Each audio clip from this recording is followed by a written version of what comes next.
జయ జయ ఏంటండి? మన రాధను తమ కోడల్ని చేసుకోవడానికి సిరిపురం శివరామయ్య గారు ఒప్పుకున్నారు.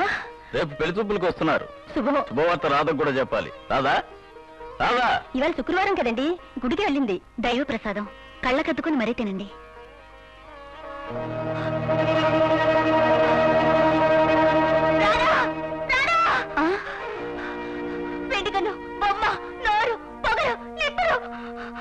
లక్ష్మి, ఏమిటి నువ్వు చెప్పేది? కాస్త అర్థమయ్యేటట్టు చెప్పు. నేను నేరేడు పళ్ళ కోసం పొలిమేరు పక్కన అడవిలోకి వెళ్ళాను. అక్కడ ఊడలతో ఒక పెద్ద మర్రి చెట్టు, దాని పక్కనే ముళ్ళ చెట్ల మధ్యలో ఒక వెండి కనుతో వింత బొమ్మ ఉన్నాయి. నేను అక్కడికి వెళ్ళగానే అంటూ చెట్టు నవ్విందే. బొమ్మ నన్ను చూసి తన 2 చేతులు చాపుతూ రా రా అంటూ సైగ చేసి నన్ను పిలిచిందే. ఇది నవ్వులాట కాదు రాదా, నిజం. ఆ చెట్టు నోరు తెరిచిందో లేదో గుప్పు గుప్పుమని పొగలు, బొగ్గు బొగ్గుమని మంటలు నా పైకి వచ్చాయి. నేనెలాగో తప్పించుకొని వచ్చాను. భయంతో దీని మతి చెలించినట్టుంది. నువ్వు చూసిందంతా భ్రాంతి, భ్రమ.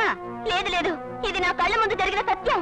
రాధా, నువ్వు మహా ధైర్యవంతురాలని ఊరికే కోతలు కోస్తావుగా. నువ్వు నిజంగా ధైర్యశాలివే అయితే ఆ బొమ్మకున్న వెంటికన్ను తీసుకురా చూద్దాం. ఓ సదంత పనే, ఇప్పుడే తీసుకొస్తాను, మీరు ఇక్కడే ఉండండి.